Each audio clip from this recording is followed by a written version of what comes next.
Hello, welcome back to the When We Fry podcast. I'm so excited to record another episode of Book Club. Oh god, Umineko Bookclub has been one of those things that I feel like we don't spend enough time recording, which really sucks because I love Book Club, and EP6 is my favorite Umineko episode, like besides EP8. Same. I feel like I haven't even had enough time to like come here and actually record. I've been just so busy. So yeah, before we actually dive into Umineko, what have you guys been busy with? Oh wait, I didn't even introduce myself. Oh my god, I haven't recorded for so long that I'm forgetting what I'm doing here. Hello, this is your local, very friendly neighborhood mushroom. So who else do we have as our host today? Kia ora, it's Horsefry. And Lurf. And I'm Pokey. Yay, Pokey! I always get so excited that Pokey is the last person, so I always get like, and like the way how Pokey introduced themselves is always like, and Pokey. It's a rush of adrenaline waiting for it, like it's coming. I know, like I introduced myself and I was on the edge of my seat, like watching your name in Discord, waiting for it to light up. I just is thirsting for that iconic catchphrase. Yes, that killer phrase. Pokey, do you have a backup like introduction in mind for when I change my name to Zorsfry? No, not at all. You have to prepare. A new challenger appears, Zorsfry. Zorsfry. It's like your Wario. Your warrior personality. Oh no, it's a worse fry. A worse fry. There's Waluigi and there's Wario. Yeah. This actually reminded me a whole conversation between my friend who just finished Umineko, who are talking about who is the Waluigi of like the Beatrice, or like what is the Waluigi of a character. And I was like, actually, this is a very, very comprehensible conversation. Like you could say Avatrice is the Waluigi of of Ava. Like that's very funny to me. The dark reflection. I feel like the original Bear. Yeah, exactly. Wait, shit, is that a spoiler? I think that's a spoiler. Fuck. We can Nipa it out, don't worry. Okay. We need to Nipa that out. Oh yeah, we shouldn't restart. Yeah, we just Nipa it. We won't cut it out because I think it is alluding to it is 100 times funnier than not saying what it is at all. So yeah. We haven't recorded for a while. Do we? Who wants to go first about what they have been doing since the last time they have appeared into the eyes of the people? I guess I can go first. All right. So since the last time we have recorded, I've become a Twitch streamer. Woohoo! Twitch streamer frame. So I've been streaming at Lurf WWC because I gotta promote the podcast and everything I do on Twitch for the past several months now. And I have gotten some decently fast growth. I started from nothing. I currently have 80 followers. I have a decent amount of subs. 80 followers is pretty exciting. And I average maybe like 10 viewers a stream at least, which is pretty awesome for just starting out. I think that's great. I've been having a good time. I'm currently reading through the Ace Attorney trilogy. I just finished the first game. I'm gonna be starting the second game pretty soon, but I've really been enjoying it. I've also been talking a lot about Sonic the Hedgehog on there, and Joseph Anderson rated me.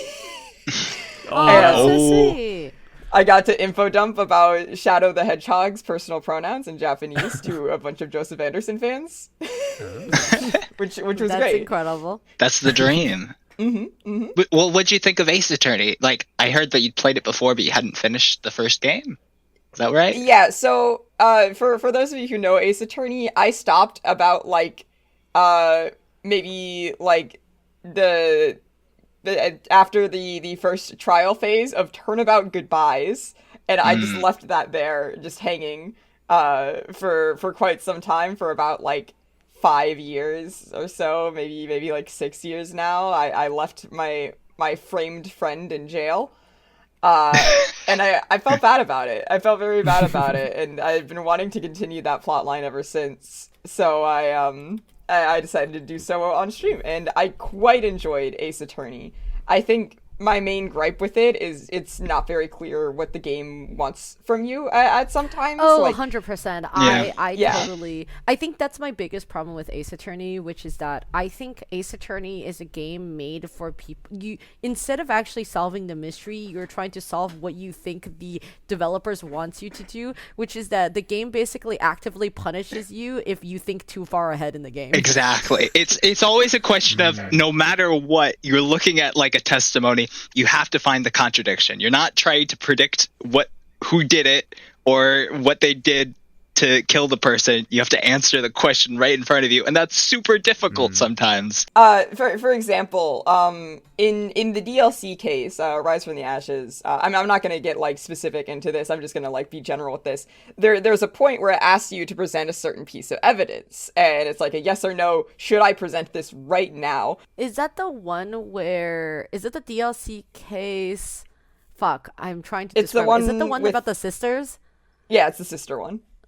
Okay, yeah, it's the... Yeah. That's the good case. But not Turnabout Sisters. That's a different one. No, Not the Turnabout sisters. It's the other Rise from sisters. the It's Ashes. about the... It's the sisters that, like, one of them is the general and the other one is the other one, right? Yeah, one is a scientist Yes. and the other is a lesbian. Head yes. prosecutor, but And- same thing. And she's a lesbian. Yeah. No. Wait.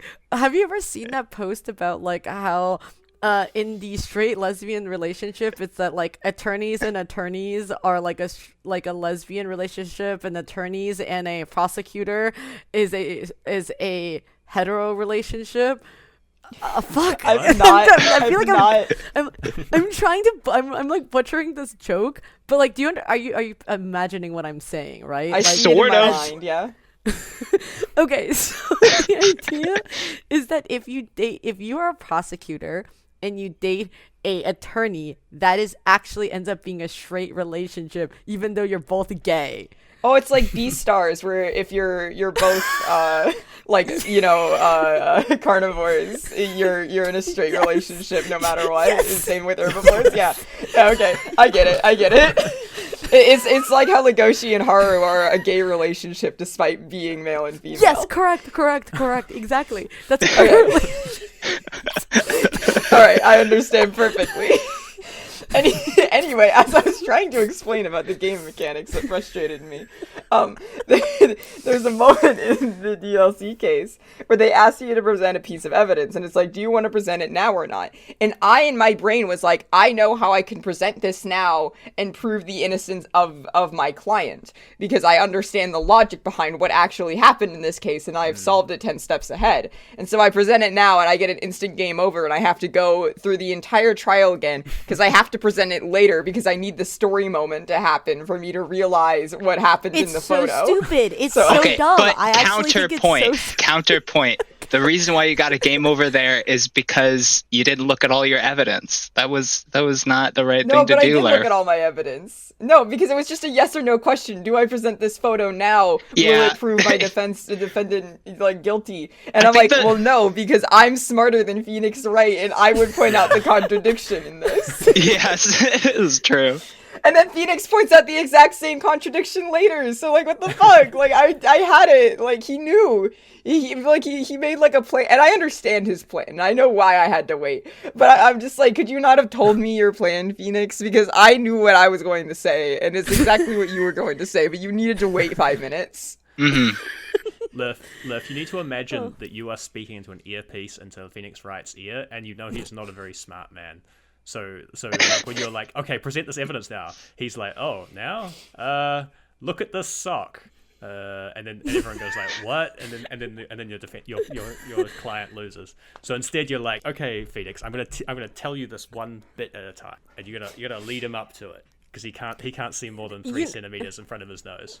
You know what that actually reminds me of? What is Horsefly? I want you to know what you're describing makes me feel like the exact feeling that like we are in the end of like EP 5 of Umineko, and like Virgilia just comes up and says, "I'm gonna give you that one red truth. Natsuki is not the girlfriend." And Balor's Yeah. like, "Okay, I'm gonna hold this red truth really, really tight. I'm gonna totally gonna use it." It actually is just like that, because they can't use that. All right. Well, anyways, Yeah. this Ace Attorney Exactly discussion what is Ace going Attorney way feels too like. long. But now I'm going to be a hypocrite, because I'm starting to realize that the thematic the thematic relevance of you not being able to think ahead in Ace Attorney is relevant to the characterization of Phoenix, where Phoenix Wright is constantly like, I don't know what this evidence means, but I'm going to present it and just wing it.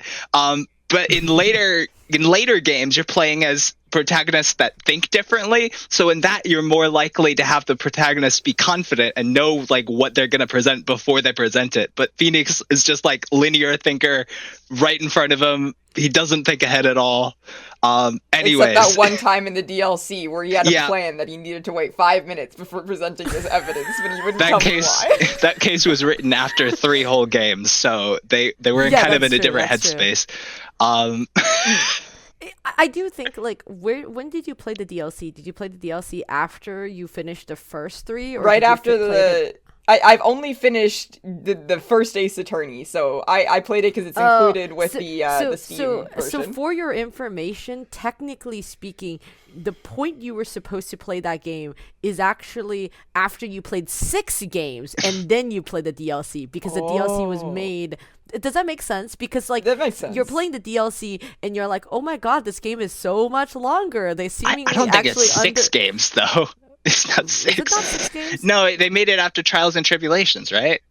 Apollo Justice hadn't been invented yet. Oh, so is that how many? But it takes place between 1 and 2, so it's fine to play it. But it has an entirely different vibe. Where, like, if you're playing it blind, and you don't know why this case is special, you're just like, oh, I guess it's just an epilogue. But actually, it's a bonus special case that's extra super duper long with so many trial segments and so many moments. Yeah, and it's also like foreshadowing, backshadowing a bunch of random ass shit that hasn't even happened yet. Like, there's like extra shit around the room that you're like, oh, I know what that is because that will be important in a future episode. And it's very... I have some ideas of what those could be. I'm excited to see how, if I can like pick up on like, oh my god, that was in Rise of Ashes when I play future entries. Yes, we need Ace Attorney Secret Tea Party. We should. Oh yeah. Well, that's not what the episode is about right now. Yeah. We can talk about Ace Attorney some other time. Let's get into what other people have been up to. So, Horsefly, Pokey, either of you have anything you want to tell the people? I guess I'll go first because it's very brief. I haven't been up to much. I've been working on my game development, and I've been working as a substitute teacher. And today I'm a little bit sick, but I'm pushing through it. Very good. Oh, The trooper. maybe get better. Yes, the trooper. Also, my mom fell down the front step of the like half a foot. Like, she fell on the sidewalk, and so she's home, and so we're all taking care of her. So that's what's going on in my life. You know, that's good. Luckily, she's fine, but that was pretty scary. Yeah. I know you didn't mean it like that, Mushroom, but it sounded like you said, "Oh, it's good that your mom fell." No. Oh, that's quite funny. It is scary to think about how dangerous falls get as you get older, because like I'm always like slipping, but like I've got pretty good balance. So like there's so many times I'll just be like walking, I'll just like slip with one foot and just like kind of compensate. Yeah. With and every time it's like I can only do this for like 30, 40 more years. Like, and I'm not going to stop doing this. Wow, that's actually really... I was going to say, that's actually a pretty generous numbers of years. I know people who like have hip replacements at age 50. Oh, yeah. But yeah. Oh, man. Okay, I guess I will go. And for me, what I have been doing, I think I haven't recorded for like, I guess half a year now. Now I think about it. Last time I probably were on just a lot of family things. I went to like 3 weddings. My sister gave birth to a human child. I saw Lorenzo at MagFest this year. It was really delightful. There's a lot of things are going up and up in my life, but also like I am so busy beyond belief. I want you to know I'm still molding because I want to be on the Silent Hill F podcast episode we're gonna record. So like, if you guys record one without me, I will actually show up to your human location and kill you. And I wouldn't dream of it. it's okay. But also, the funniest part about this story is that I played all of Silent Hill F without, without the people on the podcast, of course, by myself with another friend. And the most infuriating part about me playing it is that I started to watch our live stream for the podcast, and I would just get like, and all I want to do is argue with my friends who I were in the past, and not like I was just like, does that make sense? And like, there's a point, like, so like, for my feelings about Silent Hill F is that like Silent Hill F is a story where like at any point in your story the feelings about any character could shift so dramatically. It's kind of like Umineko in that way. So like, you're like I'm like listening to the like podcast, and I'm listening to Lurf say something, and I would be like, but I want to argue about this. And I got so hilariously annoyed at a certain point because I was like, I can't listen to more of this because Lurf is gonna say a theory I already thought about, and I'm gonna be really mad that they're gonna like later on like talk about this more, and all I want to do is talk to my friends about the theories I came up with in Silent Hill F.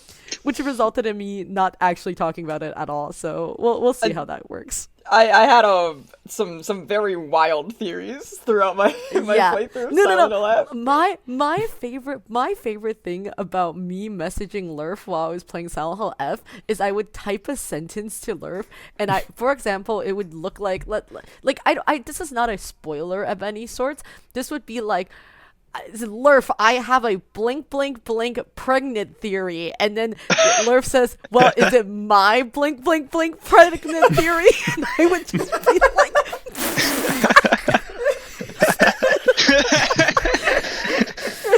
I'd just be so mad, just like me molding in the background.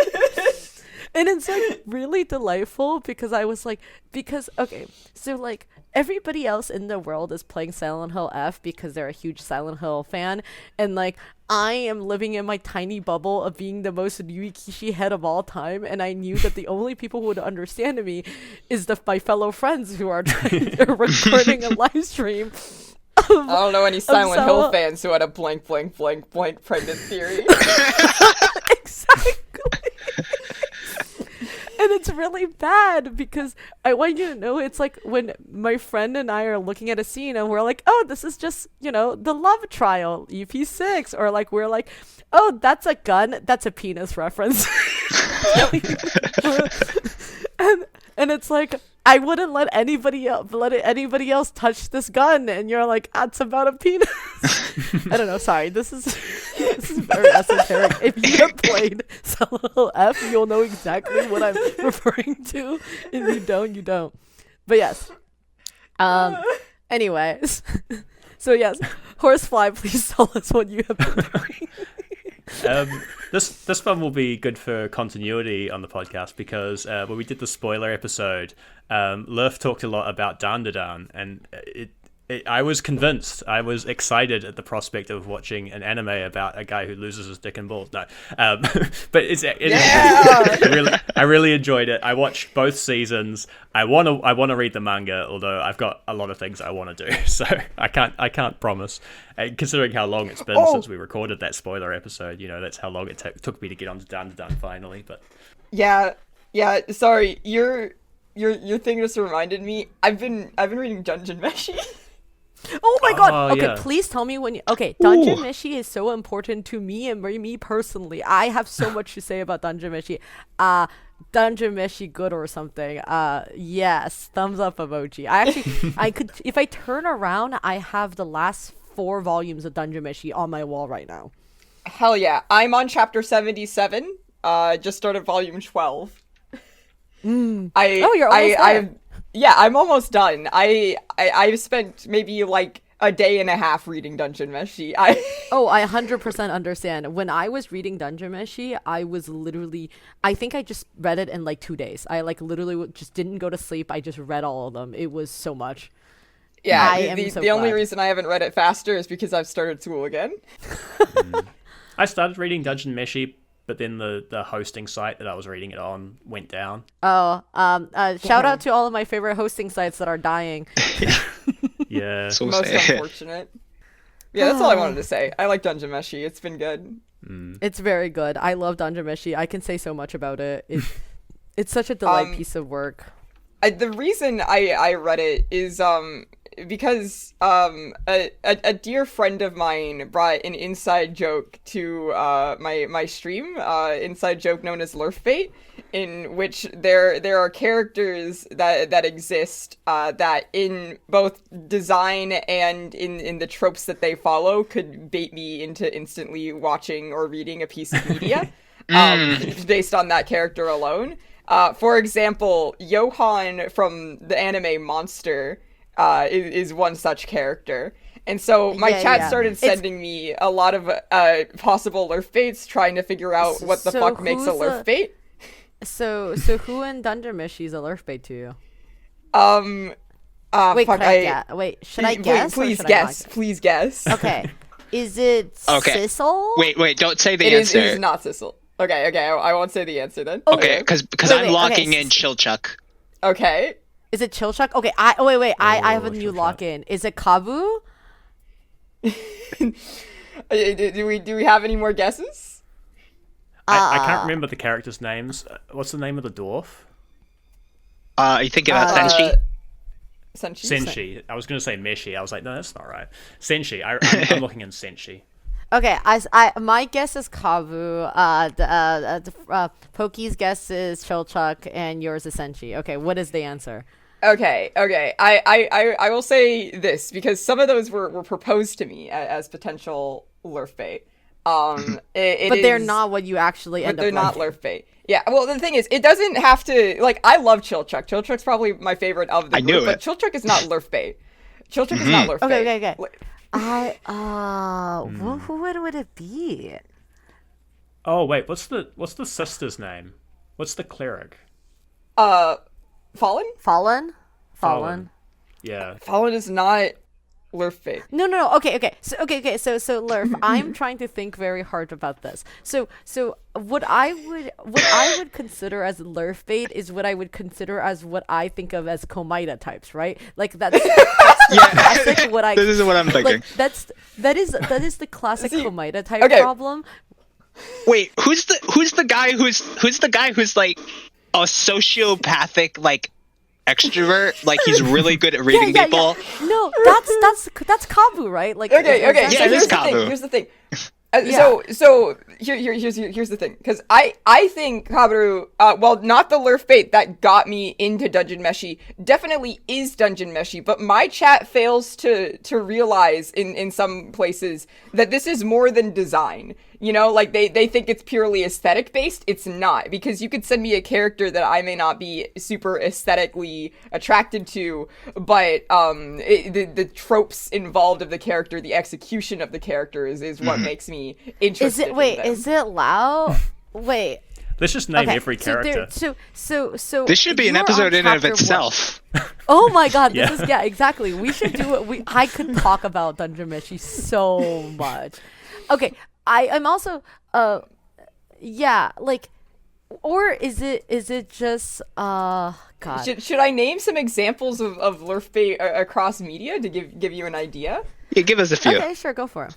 Okay, and let me make this extraordinarily clear. This is not characters that I am attracted to romantically or sexually. No. That's not what I yes. thought so either. Thank you. Because some people get that idea and they're like, it's only characters Lurf would fuck, and I'm like, no, because Nigel Uno from Kids Next Door is Lurfbait, and that is not true.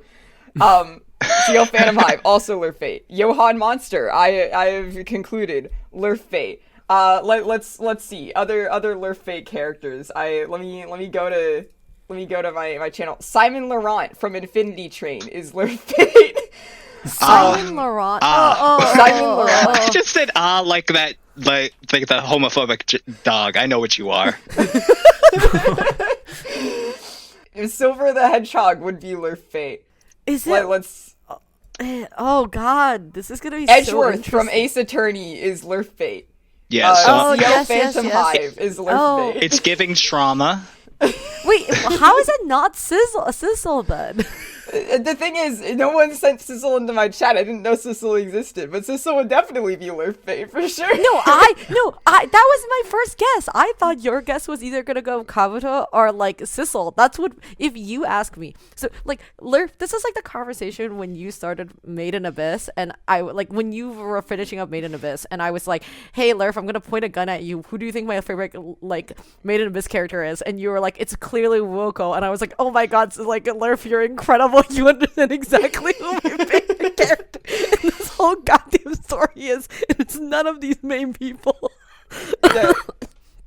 If, for example, here's a Lurf bait for a character that I have not engaged with the media yet, but I know that I will because I put it on my stream list because Jelly understands me perfectly. Is it Henry from Fire Emblem? Oh, the horrible stuff, class. I know. I know.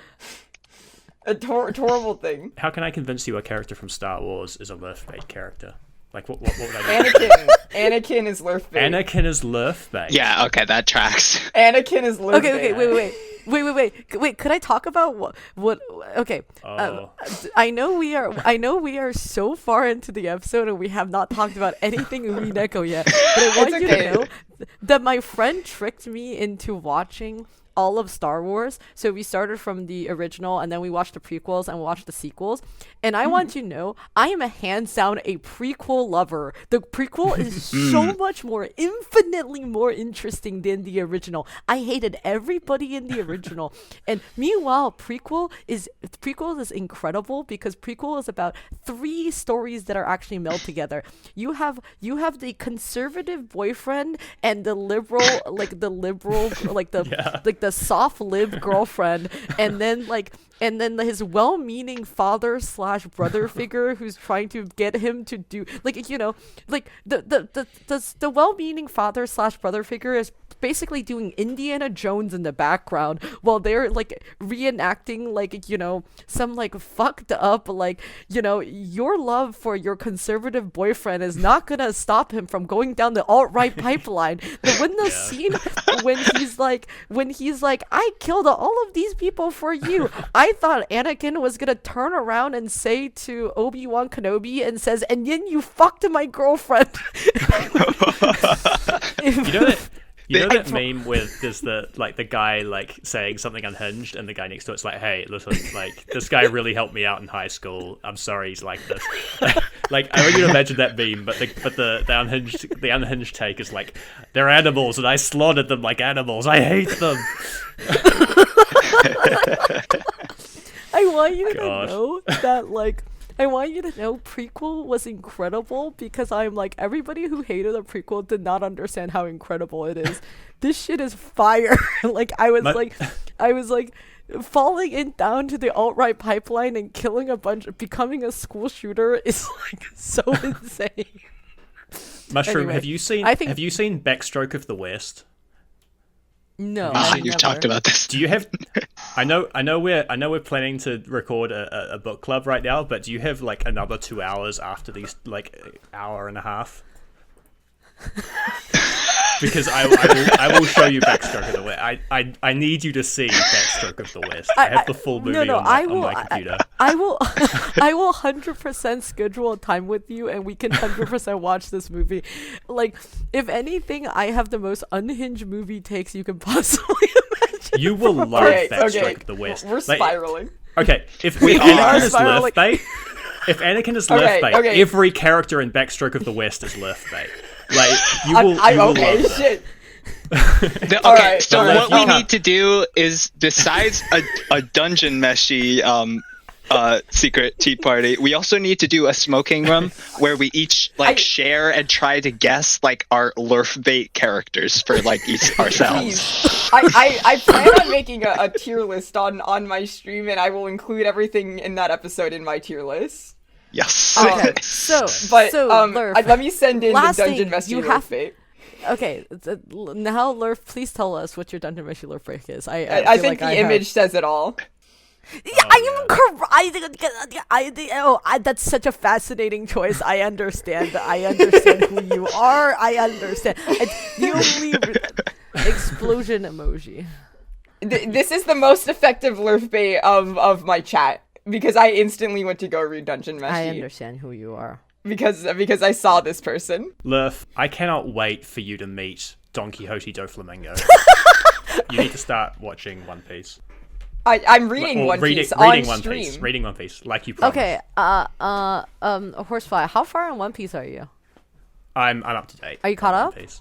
Yeah. I have not read half of Egghead yet, mostly because as a person who has been watching One Piece reading One Piece since I was Check's watch 12 years old, I leave this fandom every 3 years to come back and see if there's there has been enough like an arc for me to read. And I don't know, the past 7 years it has been Wano, and I can't deal with it anymore. So One Piece is an amazing binge reading series. Yes. Yeah. That's what I've been up to. I've been reading a ton of One Piece. Nice. Shut up. We have to do a One Piece Secret Tea Party. Anyway, we have been talking about so much. So much to do, so little time. Let's get to the summary already. Come on. Okay, yeah, we've spent a whole lot of time talking about not Umineko. Time to get to the Umineko. Okay, so All right, perfect. So the first thing that happens is we're introduced to a brand new character named Superintendent Chalmers. And so he's outside the house of Seymour Skinner, local principal, and he's been invited for a luncheon. One of many. And so he's finally arrived. When he goes inside, Skinner enters the kitchen to check on the food that he was making. Steam billows from the oven and takes the form of another new character called an SVT unit, who is from an army of retainers led by Belphegor, apparently. This is what it says in the tips. The waiter-like figure assures Skinner that the platter of steamed hams being made on a bed of fries. It'll be ready in a few minutes' time. So he points out that Skinner is slouching, and then he goes away. He becomes steam again. Spooky. So then Chalmers does some stretches, and then actually, Chalmers walks in on Skinner doing stretches. Sorry. I always get these two mixed up. They appear for such a brief time in this episode. It's new characters. Yeah, they introduced within 2 paragraphs of each other, so that's fair. Yeah. Yes, this is doing a summary of that part in EP4 where Angie goes to the witch hunters, and I'm expected to remember who those guys are. Yeah. That is true to say. Yes. So I keep getting them mixed. I did it again. Skinner's doing exercises. Chalmers walks in, is what's up with the smoke? But Skinner assures Chalmers that it's not smoke, it's steam from the steamed clams, quote, they'll be having. The chapter ends with the ominous clock ticking forward. Very, very strange that time on Rokkenjima is passing, even though we're seemingly off the island. Is this supposed to be 1999? Yeah, it's pretty hard to tell where we are. It's also, I think it's the smallest amount that the clock is ticked forward. I don't think it's ever ticked forward by, was it 10 minutes or 5 minutes? Shit, I should have taken a screenshot. Whatever it was, it's normally hours that we go forward. It's very annoying that it's not included in the RP archive, so I can go and check it for you right now. Oh, it's not? Yeah. It's very unfortunate. I can't find it in there. They might have accidentally skipped it or something. Oh no. Yeah. I know. It's horrible because this is essential reading. Them's the breaks. Yeah. Yeah. All right. Chapter 2, the luncheon. A few minutes later, Skinner walks out of the kitchen with a plate full of hamburgers, and when he's questioned by the superintendent, he claims not to have said steamed clams earlier, but rather steamed hams, an Albany expression which he uses to describe hamburgers. All of a sudden, we peer into the meta world, where the luncheon is being observed by another version of Chalmers, as well as a man who bears the face and the name, but not the demeanor of Seymour Skinner. It is, in fact, the warlock Seymour, all capsed for emphasis. So the meta Chalmers insists that Seymour's piece said steamed clams earlier in the kitchen, twice, in fact, which we did see. But the cloaked principal simply brushes this aside as him misspeaking. In regards to the magical being summoned out of steam, Chalmers insists it must be a trick, that there's just someone else in the kitchen helping the principal cook. Seymour clarifies with the red truth. The only people in this house at any point today are Superintendent Chalmers, Principal Skinner, and Agnes Skinner. He clarifies who each of these names refers to and asserts that Agnes Skinner, quote, does not interact with the luncheon in any way, end quote, end read. So the familiar that we saw earlier is shown with red to not have been a hypothetical fourth person X inside the house helping cook. Important information to know. Important information to know. Interesting that Seymour has the power of red truth, because this guy's a warlock, but it doesn't seem to have any connection to Beatrice's game yet. Right. Well, I mean, he is a magical being. I suppose a warlock is on a similar power level of a witch, maybe a little lower, maybe a little above. Right. It's all very nebulous, at least right now. Yeah, I mean, I don't think Berto is said to have made a deal with like a demon king or like I think Berto, like witches, I think are assumed to like gain their power through like hard work or like like Lambda basically sponsored Berto to become a witch, so like that's their pathway. So warlock, I guess, is something different. Like you can make a pact with a demon. Like Beatrice sponsors Ava in episode 3, so maybe this like demon king. Oh, it's in the tips. It says like Niazmat. Got a Z in there. I took a screenshot, but I didn't drag it into my notes, which is very silly of me. You got to get on top of it. Yes, I do. High-ranking warlock who made a deal with the demon king Nirazmat, bestowing him with a broad range of magical power. Where his magic falters, he makes up for with his unrelenting charisma, assuming he can be bothered. He likes lemon tea and thin stew. He hates working hard and close-minded people. Okay, Nirazmat. I have no idea who that is. I tried to look it up, and it gave me like other demons from like the demon wiki. Yeah. Which is interesting because Rikishi tends to use demons from the Ars Goetia, but this seems to be an entirely original demon from the looks of things. Yeah. Which is fascinating. It makes me wonder what it's a curious choice. What this could mean, right? Right? Like I'm sure all readers are on the edge of their seats. Yes. So as for what Chalmers, like Seymour claims that it's steam coming out of the oven, but Chalmers continues to say that it was definitely smoke, despite the fact they didn't get a clear look at it, much to the warlock's disappointment. He says that the superintendent lacks that one single precious element that all humans need. After all, without love, it cannot be steamed. Can I say I love Ryukishi, like that he knows what to repeat, right? Like we always say, you could cut down Umineko, but you couldn't cut the section. I love that it's all tied in. It's just so right into EP6.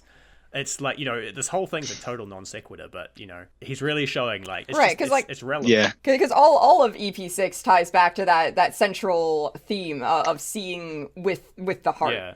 Right? And so this ties back in here, without love, it cannot be steamed. Same as without love, it cannot be seen.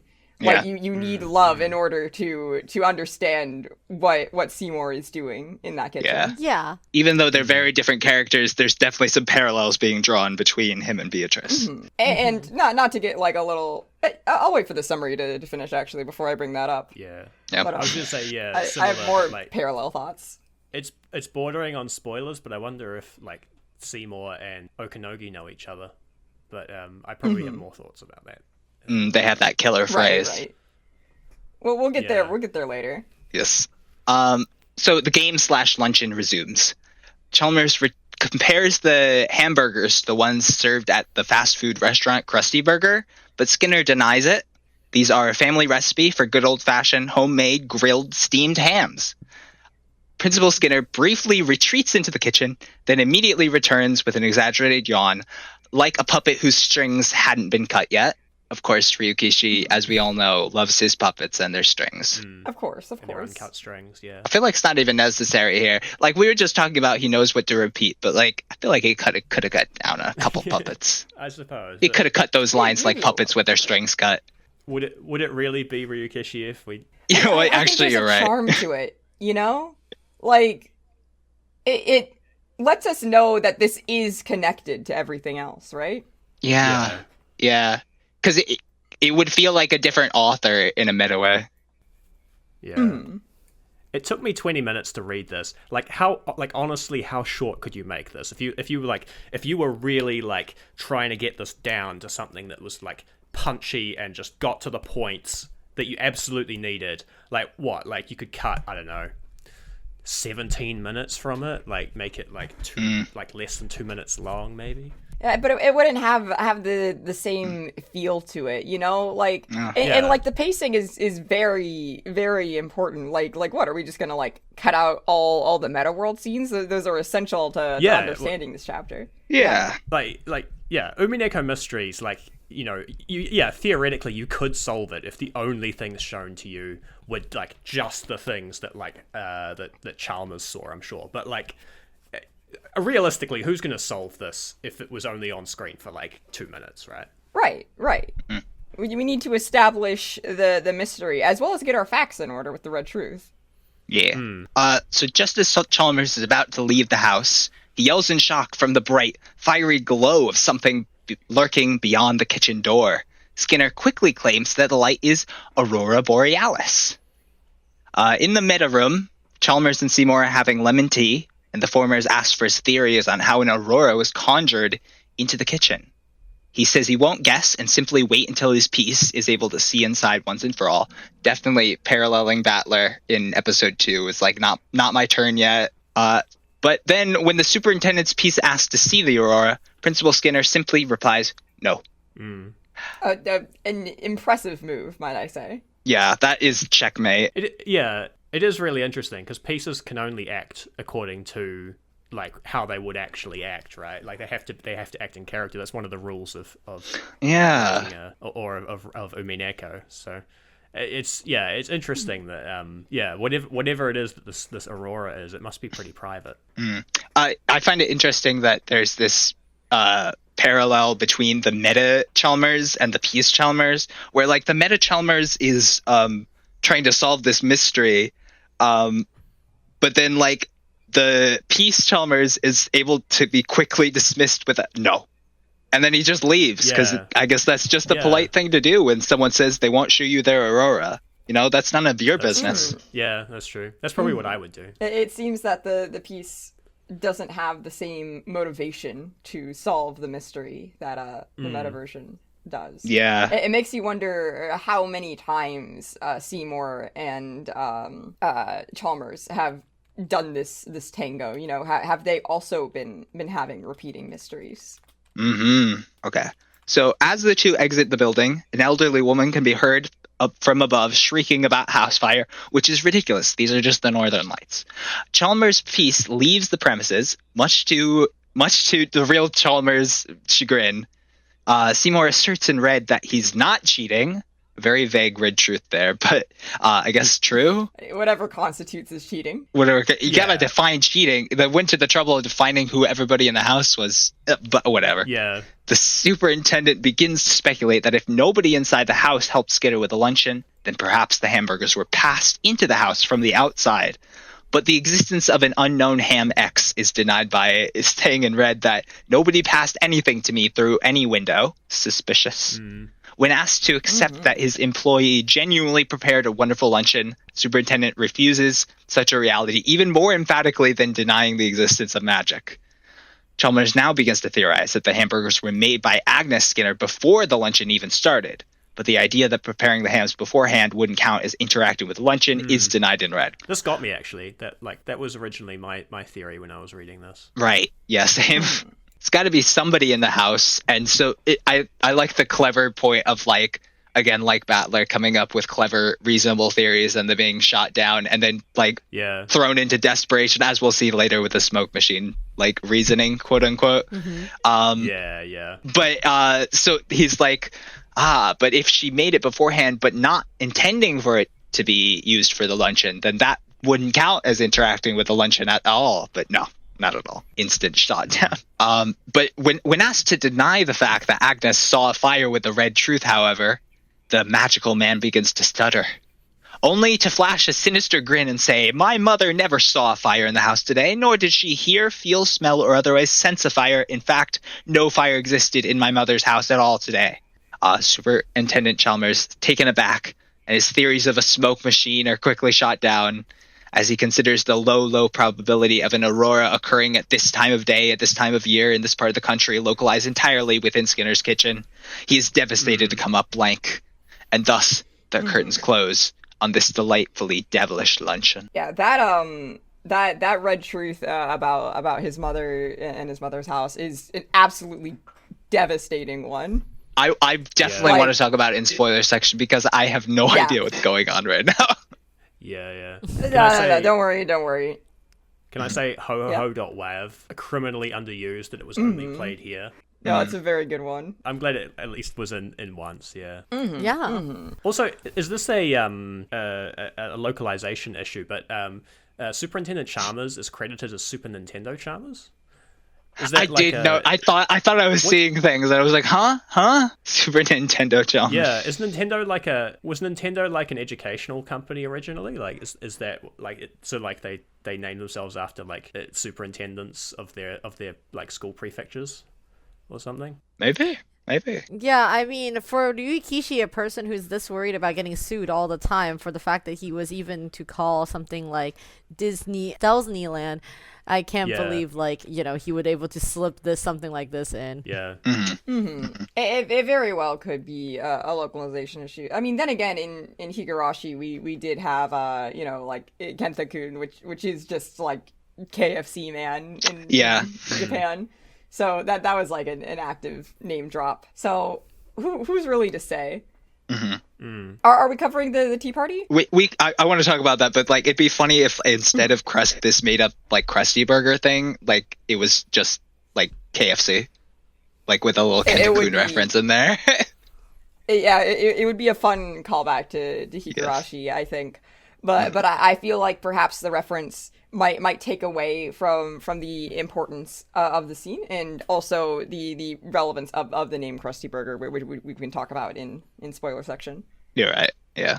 So did we want to actually cover the epilogue? Because at the end, after you finish all this, you get a pop-up like usual where it says, but this time it says the Carbon Witch has given you a gift, and you unlock the Tea Party. Right. The inanimate Carbon Witch. Yeah. And like, can we talk about like the picture, right? Because there's like a green bar. It kind of looks like those like Lego lightsaber, the light part of the lightsaber, kind of propped up. Oh, that's on the cape. No, I'm talking about the background here. I can. Do you have the image? Oh, that thing. I see. Yes. Who are all these people? Yeah, it's interesting. I wonder where Ryukishi took this picture. Yeah. Yeah, it's it almost looks like a drawn background, eh? Yeah, it feels like he emphasized the filter a little more than he usually does, maybe to obfuscate the identities of the people in the image. You know, he often captures people in his image. So maybe this time he was trying to protect their privacy. But they're usually like facing the other way or Yeah.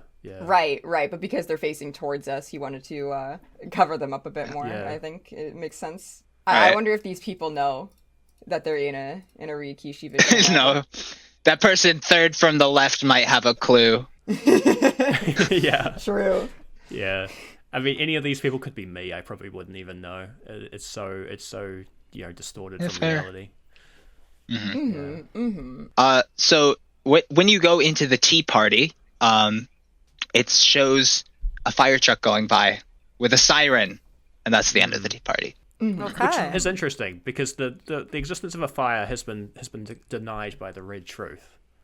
So I wonder, like, could this be like could it be like a drill or like a rehearsal maybe? Perhaps at the time there wasn't a fire, but the intense brightness of the aurora borealis and the intensity of the phenomena ended up causing a fire after the fact.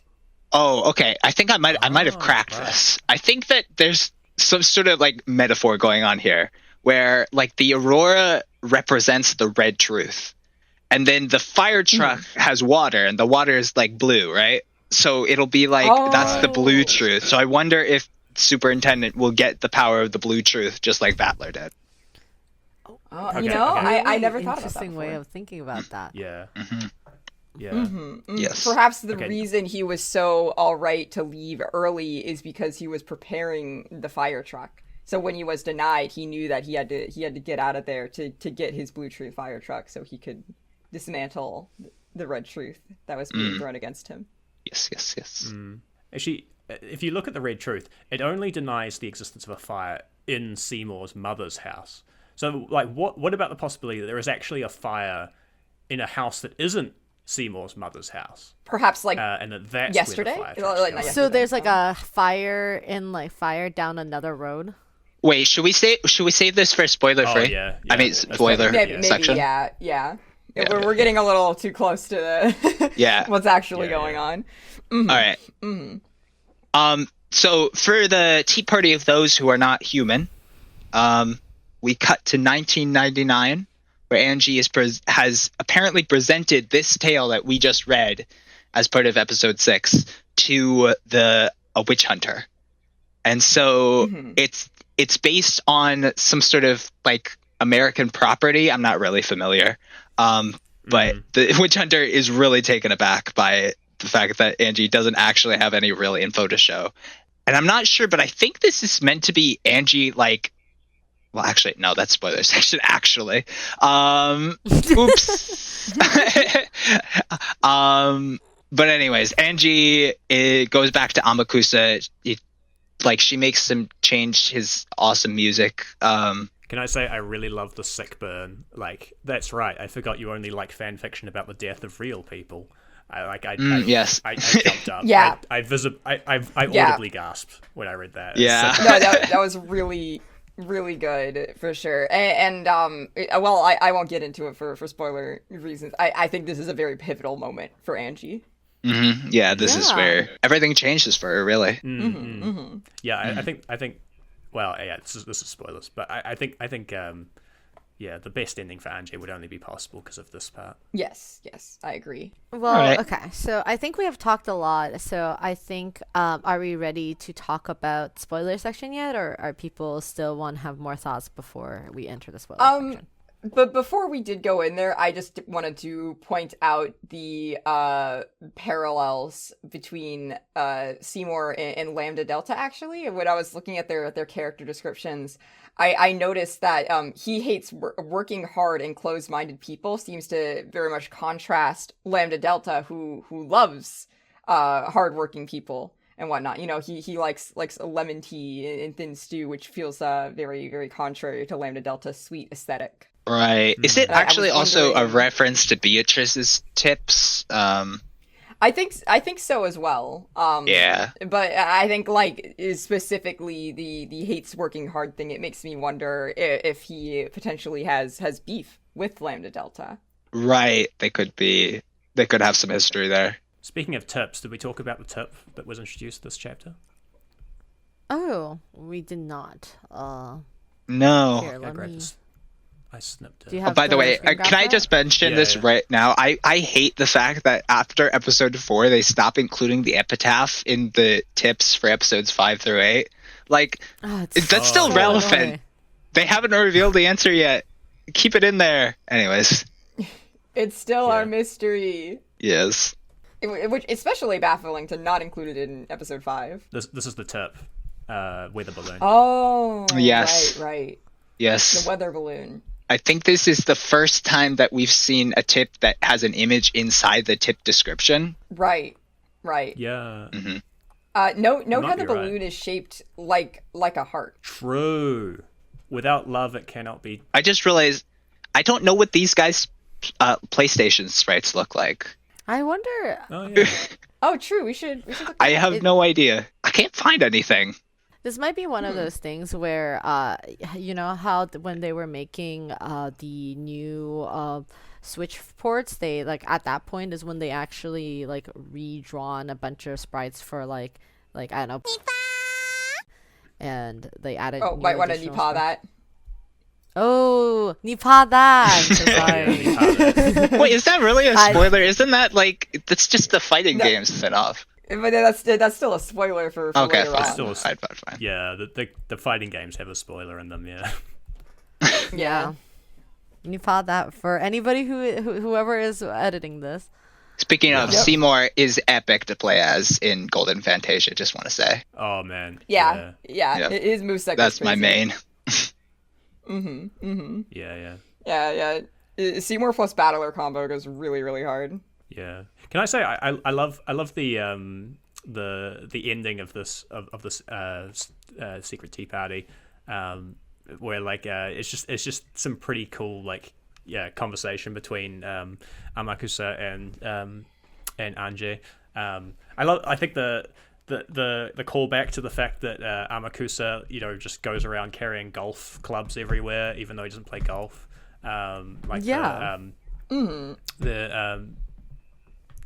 Like the talk about the new millennium. I love that they got the. I don't know how Ryukishi did this, but like he got the rights to classical gas. That must have been really expensive. But it fits so fucking well as the epilogue to but this. like I think Ryukishi in the original was able to get petan tsuru petan, even though they had to basically edit it out for the PlayStation version. So maybe like That's true. because the reason why they weren't able to actually get any PS3 sprites for it is because they couldn't get the rights to the song. You like the whole song? They Oh, just yeah. cut out the entire scene.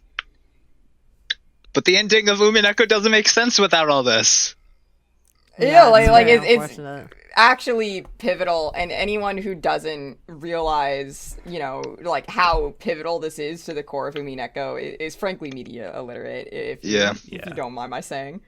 I guess on that note, maybe we should pivot, unless anybody else has any other thoughts, into spoiler section. One more fun thought. The secret tea party for those who are not human, and there's only humans in it. So what does that say about our characters? Yes. True. Well, I mean, Angie's somewhat of a witch herself. Also, We've known like this. around the time of because they start playing with which one is about which between the tea party and the secret tea party. I can't remember when they start like just flipping it about which one's about the humans and which one's about the witches, like teasing on what they'll do next. Yeah, because if I remember right, isn't the well, no, I was remembering it correctly. I'm not gonna say it and sound stupid. This is But, the problem. Is that like we've been. It's been so long since we've done a book club, and it's been so long since I finished Umineko that I forgot this entire like sequence existed in episode 6. Yeah, But I'm so glad we get to reread it because this is important stuff. yeah, it is ripe for analysis. I really love when I read Umineko that I get to learn about new things every time I read it, and it's really delightful. Yeah, we become better readers. All right. I guess that leads us into spoiler section. Yeah. Indeed, it does. All right. If you have not read past this point in episode 6, I don't know why you haven't yet. Have you been waiting for us? It's actually crazy to think that they're like, if there were anybody on this podcast who were reading with us, I hope at this point you have passed us by now. Please don't be waiting for us for the end of Umineko. We're doing this for another Chex Watch 5 more years, probably. Yeah. All right. Okay. I had a similar thought recently editing the Higurashi Bookclub 6, because one of the things we bring up there is that Higurashi is the same length as Umineko, like, and change. Like it's just like 10,000 words different or something. And like so the fact that we're up to like Higurashi Bookclub 6, we're gonna be doing this for like another 10 more years. 10 more years. 10 more 10 years. more years. Exactly. Yeah. All right. If you have not read All right. past this point in Umineko, then I guess this is your out. Have a nice day. Thank you for watching. Yeah. Yeah. Have All a right, lousy see you in millennium. the spoiler section. Bye. Bye. April April Fools! Wee. Yay! God, That was good Well, bit. Ruffle, Good bit. ruffle. I cannot imagine how's it gonna be great to listen to us yap on for 30 minutes about something that's not Umineko just for those. It did occur to me that someone who is actually reading and listening to us alongside might like get to the spoiler section and be like, what? Like, why are they talking about steamed hams? What are you talking about? So I'm kind of glad that it was obvious that it was a joke in probably enough places that someone would like catch on. I think it's obvious from the moment we say, you know, the character names that we're doing a bit. Yeah. It's probably going to be obvious from the thumbnail, but maybe not. No, we're not going to. At least for April Fools, we're not going to put the real thumbnail on. I want it to look like we're actually releasing a book club episode, and then we can change all of the names by later on. We should leave it up for a week. Oh shit! Yeah, I should have agree. done a YouTube post like, "Hey, we're recording another book club. There's, what are your thoughts on this segment?" And then it's just like steamed hams. Oh, that would have been really funny. Extraordinarily cruel. It's technically not too late, but I don't want to give away the gag. Yeah, give it away. Yeah. Yes. Yeah, I think it's also, we also could likely do actually like this, since this is for April Fools, we still have technically 2 months of time or 3 months of time to record something, actually, and not fake. Imagine if we finish, well, obviously not but if we somehow finish episode 6 before, and so it doesn't make any sense that like now we have to talk about this like it's episode 7. But no. No, there's no fucking way. No way. No way. Us being able to timely finish up episodes, crazy. No way. Who would think that? Okay, so now that we've dropped the bit, we can actually talk about this incredible fan work and how amazing it is. Yeah. Yeah. I Very well made. do want to say that within the bit, the fact that Angie is like writing fanfic and then it's like, oh, you only like fanfic about real people is genuinely like really ties into Angie's future character arc post Umineko. Genuinely top 10 Anjay moments, and it's like as part of like a steamed hams shit post. Like, Yep. Yes. Like the actual like that whole secret tea party for Anjay is like really in character. Like it feels really in character to be like, oh, Professor Itsuki, I've got a brand new fragment that only a member of the Shiramiya family could have made, and he's like, what? No way! And then she like comes and like trolls him with like a. I will have to say, shout out like, to Chamongo Zero, who made this incredible like. Just, it's also, I have to say, like, I know a lot of people who has probably know the Umineko steam hams from watching the YouTube video. I highly recommend everybody to download the actual game just to see what it's like. It's super charming, like the sound design, like that like uses all of the Umineko like water droplet noises, glass break noises, like every little small detail is done so well for a very, very like elaborate like steam ham pit, like and like I actually I know we are here also to talk about Umineko and and about steam ham, but I'm actually a very huge like Simpson fan. We talked about this in the beginning and before we recorded the episode about what our knowledge of Simpsons is, and the actual reality is that like I watched Simpsons when I was a kid, and Simpsons is my comfort media that I used to I watched like up to like 27 seasons of The Simpsons. I was one of those people who actually liked like further Simpson episodes. Like there's a lot of things I remember very dearly. And the funny thing about the specific trick which we're going to now talk about in steam ham Umineko that they use, or Umineko when they steam, is that the trick they do is that so for people who don't know anything about how Principal Principal Skinner Seymour Skinner, why is he able to say the red truth about like my mother did not see fire in her house? That is actually from a very, very famous episode So this is the funny part of the story. I think everybody probably knows that people who have seen the Umineko steam hams, like I imagine all of you have read like the comments and found out like why the trick works, right? Yeah. No. Oh, okay. So, No idea. So Pokey. So My initial guess was that like this house doesn't belong to the mother, but that doesn't make sense with the full truth, like upon rereading it this time. Okay, Pokey, so you do not know what this is. Okay, I'm excited to tell you specifically now, Pokey. Pokey, you're incredible. You're my perfect baby lab child that I'm picking you up and tossing you up in the air. So, Thank you. So the story of this is so Principal and the Pauper is an incredibly famous episode of Simpsons. It is from the season 9 episode. From season 9, a second episode. This episode is very, very famous for a lot of reasons, and one of the reasons it's that people consider it to be the jumping of shark of Simpson and the death of the golden era. And this is really, really interesting, and like I am setting this up high for you. So the plot of Principal and the Pauper, which is a play on Prince and the Pauper, as you know, is a really fascinatingly weird story where the person we know as like Skinner, who's like the person who like works at the elementary school, he's a principal, right?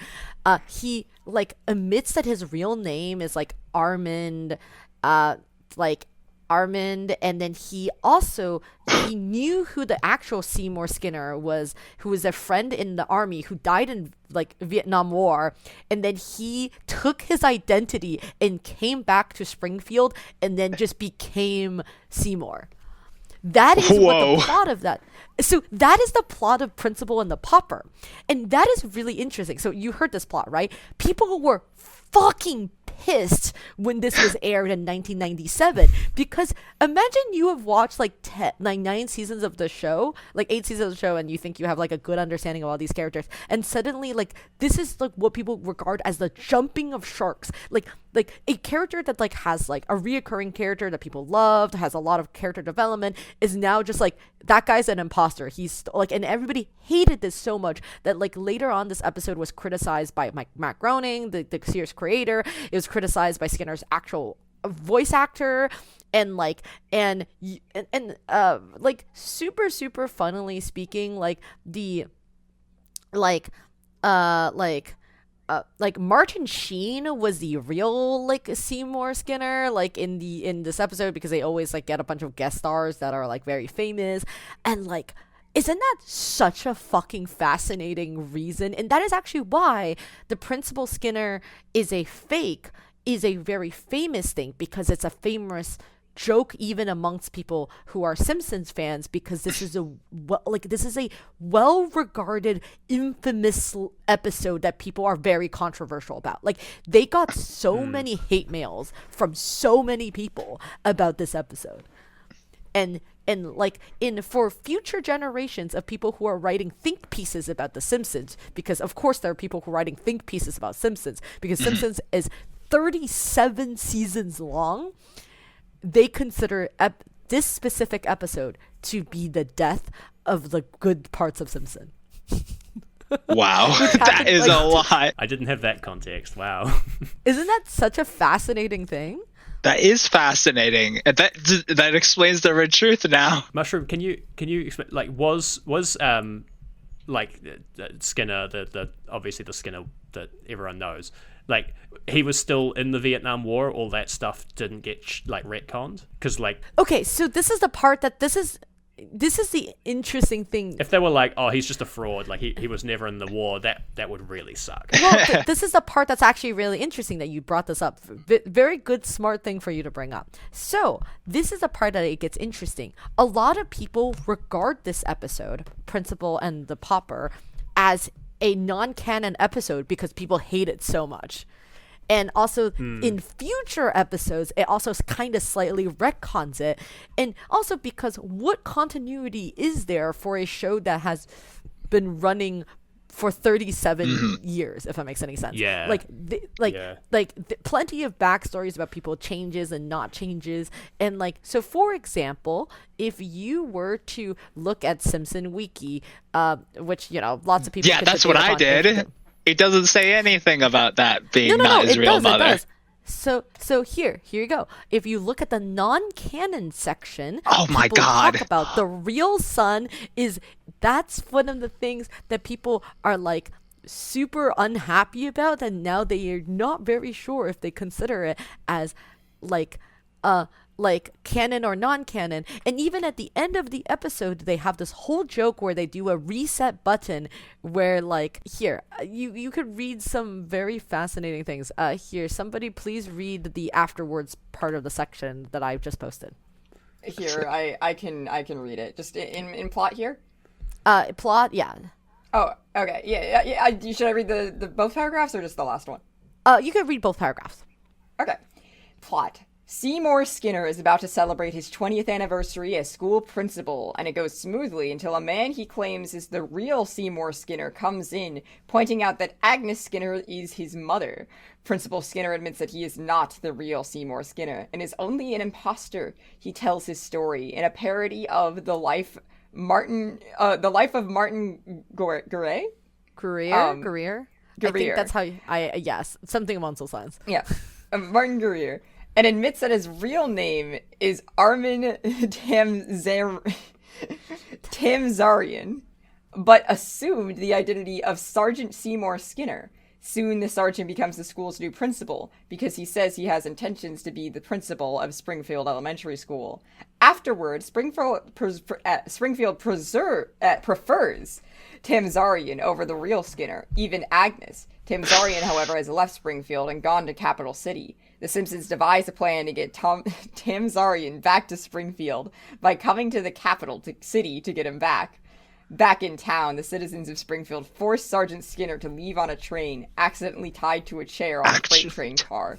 And Tamzarian returns to being Principal Skinner through an order by Judge Snyder, saying that no one will ever mention Tamzarian again under penalty of torture. Reset button technique being a meta reference to their maintaining of the status quo. Isn't that so bizarre? Whoa. I guess court orders are not like immune to the red truth. No, they are. The law. Yeah. Like God. This is of course, like, I know Horsefly made the joke about the Super Nintendo Charmers. You do know what that reference is about, right? Yes, I do. Yeah. It's Ralph. Yeah. It's the Ralph clip. I used to say, General, it's the I'm learning, or the Bovine University. I used to say that. That was my like high school like voice tick. It was so bad. I would like say like such like Simpsons was like such a big part of my life that like I'm actually impressed that I don't watch it anymore, mostly just because there's so much to keep up with. But like, oh boy, do I remember. But yeah, that is how the trick actually works. Isn't that fascinating? That is hilarious. It's really cool. Yeah. But it's the fact that it references such a specific episode is so funny, because like you could, if you go on the Wikipedia page for Principal and the Pauper, you get to read the most like intense, like if you go read their reception and legacy section, you get to read like people being so mad, so unbelievably mad about how this ruined like the story, or like how like, you know, stories can't change or can change or blah blah blah, and it's very interesting. And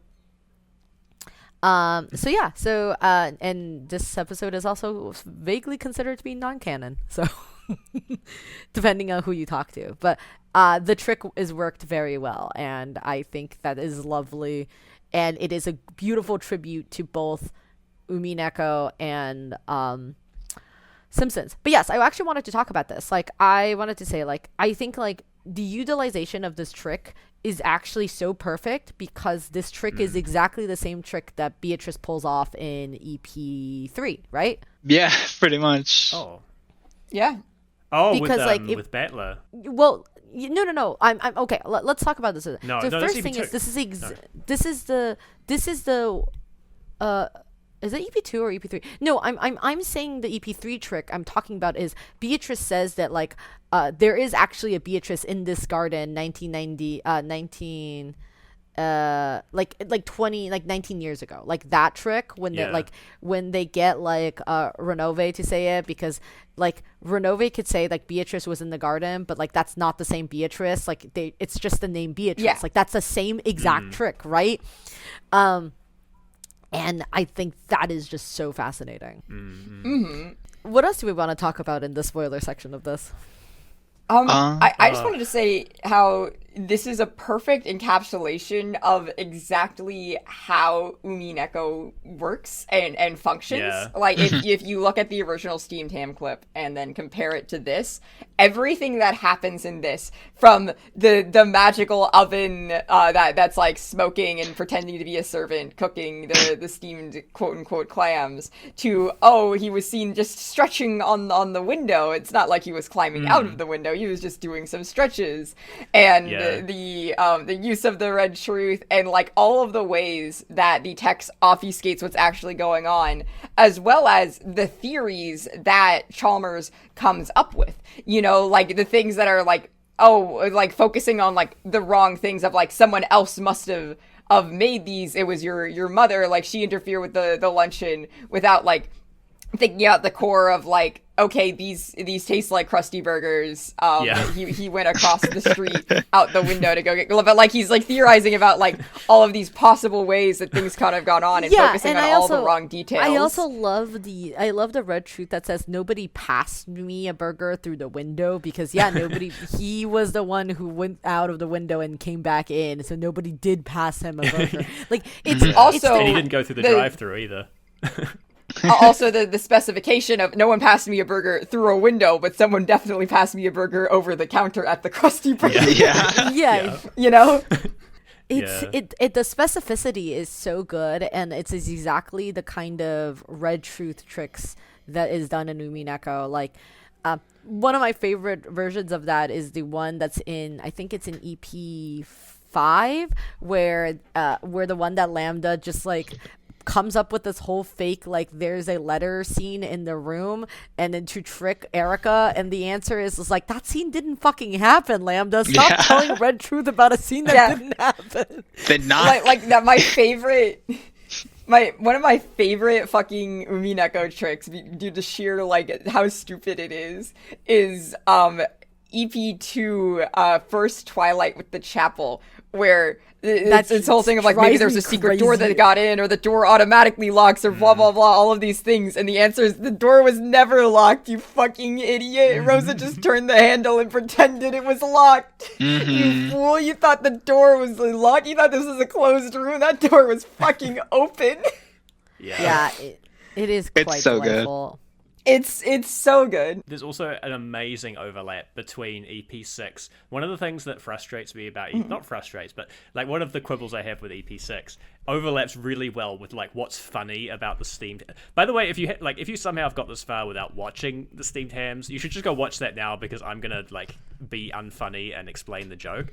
So you should watch it first.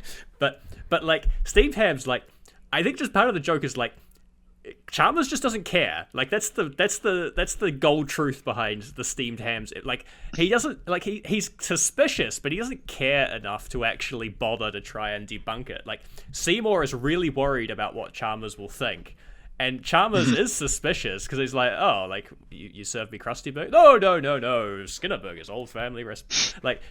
Seymour is sweating out of his neck, and like Chalmer is just like, all right, well, you know, it's a pretty good hamburger. Aurora Borealis? Really?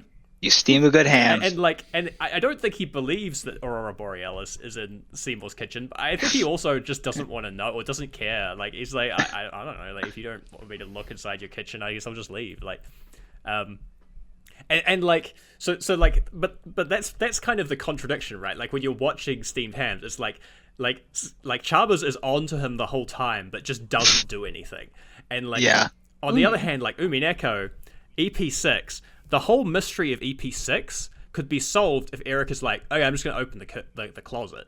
But because she doesn't do that, it causes an entire mystery to exist. Like, you could kind of imagine the parallel version. If you did, instead of Steamed Hams, but it's a playable episode of Umineko, if you did Umineko, but it's an episode of The Simpsons, there would be like a scene where Erica goes like, Canon Ushiramiya, at this part of the day, this part of the room, in this part of the closet, like, you know, located entirely within this closet. Located entirely within this closet.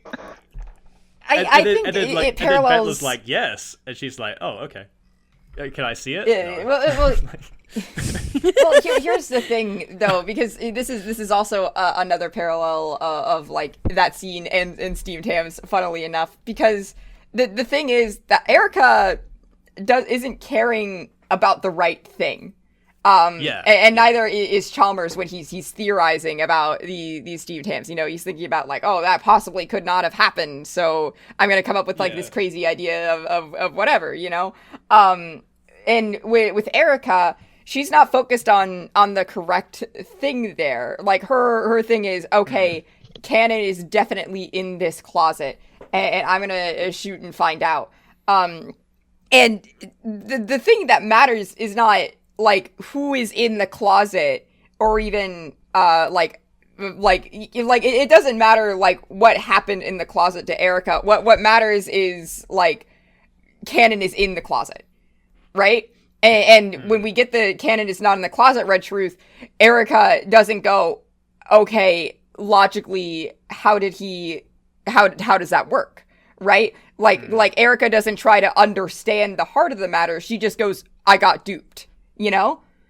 And that's the interesting part, because if Erica wanted to even just think a little bit about how that works and how that relates to the rest of the episode she's been being fed this entire time, she would figure it out. She would solve it. But because she doesn't care enough about Canon as a person to understand how Canon could transform into someone else, she just can't figure it out. It's so fascinating. It's an interesting characterization of her. Which is fine, because like it shows Erica only cares about the mystery. She doesn't care about the characters. Yeah. Like saying that like Canon was in the closet is the same as saying anyone was in the closet. Like, you know, Battler could say Ava was in the closet, and then Ava was not in the closet, and Erica would still have the same reaction of like, oh, what do you mean? Like, I guess I was duped, because it doesn't matter thematically to her, like, who is in the closet. It doesn't matter, like, story-wise what makes sense. It just matters what the trick is. And she doesn't understand the trick because she doesn't understand the characters. You heard it here first. You heard it here first. You heard it here first, folks. Eva is closeted. That's okay. true. Yeah, we already knew that. Don't worry. I'll fix it in post. No, keep it in. It was funny. God. So, what else do we want to talk about? I just adore this. It's such an incredible project. I have always thought about I actually have always thought about interviewing the person who made this to be a part of like an episode, and I guess I just never figured out easier way to email or like contact this person. So like, hopefully if this ever gets back to you, the person who made this project, please please contact us. I would love to talk to you and pick your brain out and ask you your opinion about Principal and Popper and what you think it's the canonical thing that goes on in The Simpsons. Yeah. No, that would be incredible. Yeah, please, comment or reach out some other way. We'd love to. That'd be great. I like the way that this whole thing does the little details of like, you meet a character and then their character appears in the tips menu. And then you get like pointless backstory about this footman and his backstory with Belphegor. Yeah. Yeah. Do we want to talk? I kind of wanted to talk about at least two more things, which is like all of the Simpsons references and all of the Ryukishi references. Did we want to go wild? Yeah. It's like which do we want to start with? Ryukishi buns? should we go moment by moment and bring them up? Yeah, I actually like that. Okay, perfect. Yeah. So I love that when you start the game for the first time, you get the like Springfield with the nuclear reactors, I think, in the background. As soon as you finish the game, it changes to like the Northern Lights, which is like I always appreciate that detail in like all of Ryukishi's works, and like it's nice that it's referenced here as well. Like I thought that was really funny. Yes. If you hover over official web, it says welcome to the official site of 7th expansion. You can't discuss the memories of your stay in Springfield through the BBS. You can, however, learn of places that aren't Springfield, assuming you don't know them already, which I think is really cute. The tea party, we hope that you choose to attend. I like that. What is that a reference to? Oh, so there's an episode where Ralph doesn't get any Valentine's cards. So Lisa is like, she feels bad, so she gives him one. And it says, I choose you. Happy Valentine's. Aww. Yeah, it's here. I'll send you the GIF. So because it's very good. Okay, we're butchering it by not showing you what it actually looks like. If that makes any sense. The That's little why engine it that says, could. I choose. Yeah, the little engine that could pull. Which is now in public domain. Incredible stuff. But yeah. So yes, let's continue. What else have you found? So if you start EP1, it gives you the like welcome to Springfield. The Carbon Witch extends her heartfelt greetings. Please take it easy and enjoy your afternoon meal. The difficulty is cromulent. There's no reason to be suspicious. Which cromulent is I'm less clear on this one. I think there's an episode where they say that's a perfectly cromulent word. It's like, a cromulent. I remember what cromulent is. God, there are so many. Is that like a kind heart embiggens the smallest man or something? Like that's the here. town This motto, is and the like, embiggens. That's a perfectly cromulent word. That's a perfectly cromulent one. Okay, so what else have you found? Okay, so this I'm not sure what this one is. I think it's a Ryukishiism. The very first, or like the very introduction anyway, is like, I was invited here by one of Springfield's many school principals, which I think is a Ryukishiism because he tends to just say like one of many, and it's like something that like there probably aren't that many of, but it's really like a tick that Ryukishi has that he'll sometimes write like that. It feels familiar to me. I was wondering if it was maybe a Simpsons reference though. Oh, one of many. I guess a superintendent should be like in charge of a whole district, right? So there's got to be like other grade levels, right? But you know what? Now that you mention it, one of many does seem kind of familiar. I know it's Springfield Elementary, so presumably Springfield has a Springfield High School, but that still wouldn't feel like many to me. Like and middle school. Is there middle school as well? Yes, of course. Well, there's gotta be. Yeah, but you don't just I go from honestly elementary feel school like to high school. this feels like a more Ryukishiism of like EP7. We are, what was the exact line they say? That Claire says. We are one but many. We are one of many. So I just googled like, Ryukishi one of many, and the first result besides AI shit is Rokuchiki from One Piece. It's not what I wanted. I don't know. Not the One Piece spoilers. What the fuck? I don't know what that is. You do this to me. But yes, I feel like one of many sounds like one, but like we are one but many. Like it sound like it makes me feel like it's a more Ryukishiism than it is Simpsons. Is what I would say at best. Okay, what else? We talked about the character profiles, I find the character profiles very charming. Like they're very well written. I love the little like, you know how Dark Souls has those like, it'll be like 2 sentences on every item that just gives like some random context for like something irrelevant. Like it'll be like a gold coin, and it'll be telling you about the god that was stamped on the coin, or like, you know, like or that the classic like Bloodborne thing for like a stone. It's like a small stone, you can throw it, quite thrilling. I love the same vibe with like I love the same vibe with like, why the hostility charmers, can't you see he's trying his best? And Crystal Skinner, ho ho ho, it will surely be unforgettable.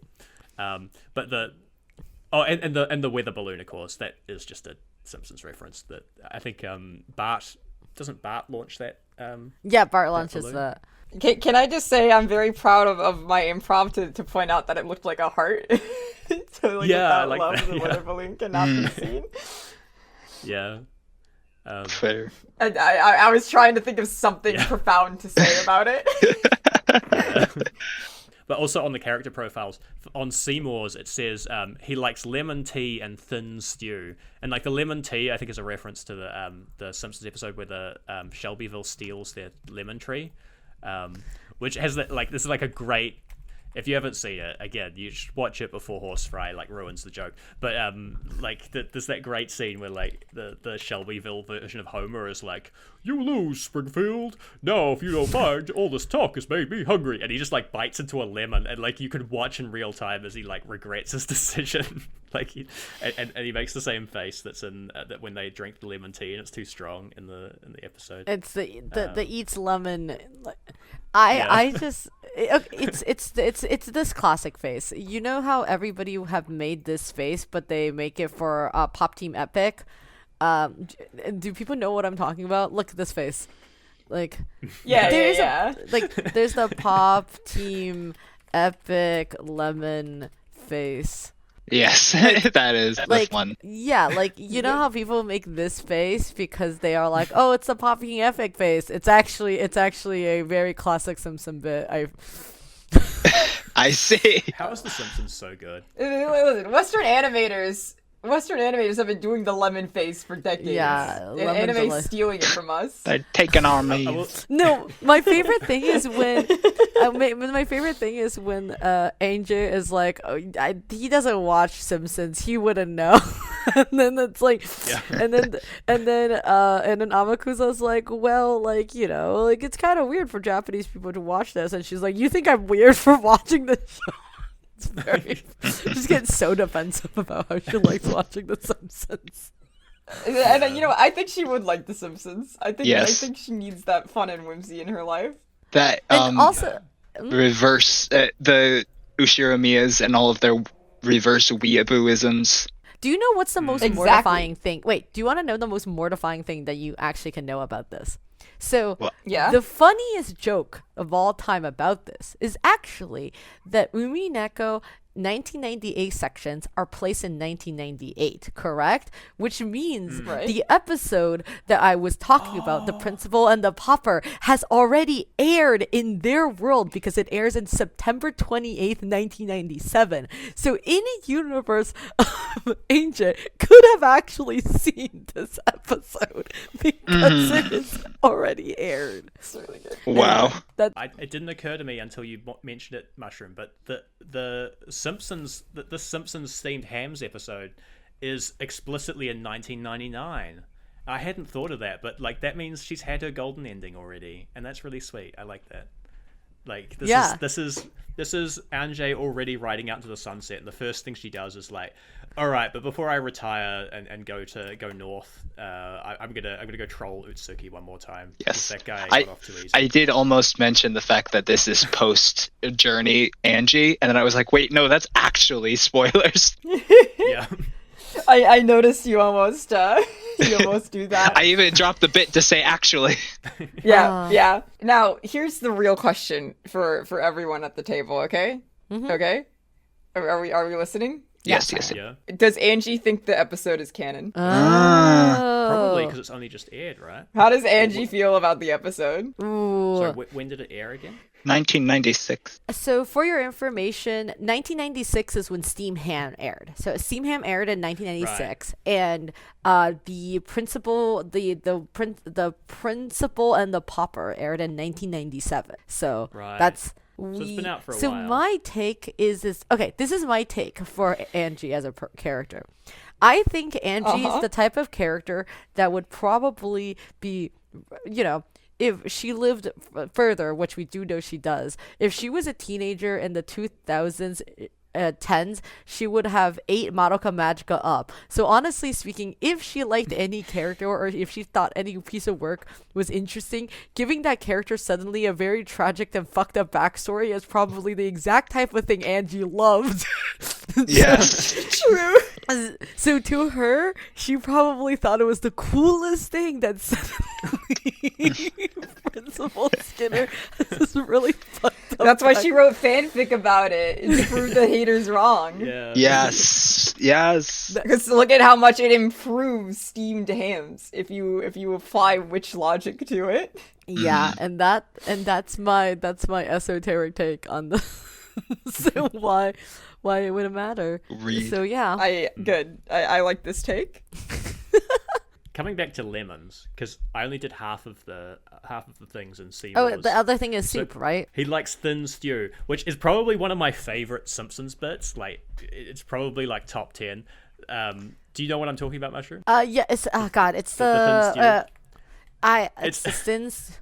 I'm trying to imagine the episode right now. But you can please explain it for the crowd. Yeah. So it's like he's monologuing to Bart. Like, honestly, explaining the whole thing would take too long and would be horsefly ruining the joke. Again, go watch the It's right here. The Simpsons thin stew. But he's basically like he's talking about when he got kidnapped in Vietnam, and he got captured. He was a POW in Vietnam, and he's like, I was forced to subsist on a thin stew made of fish, vegetables, prawns, and 3 types of rice.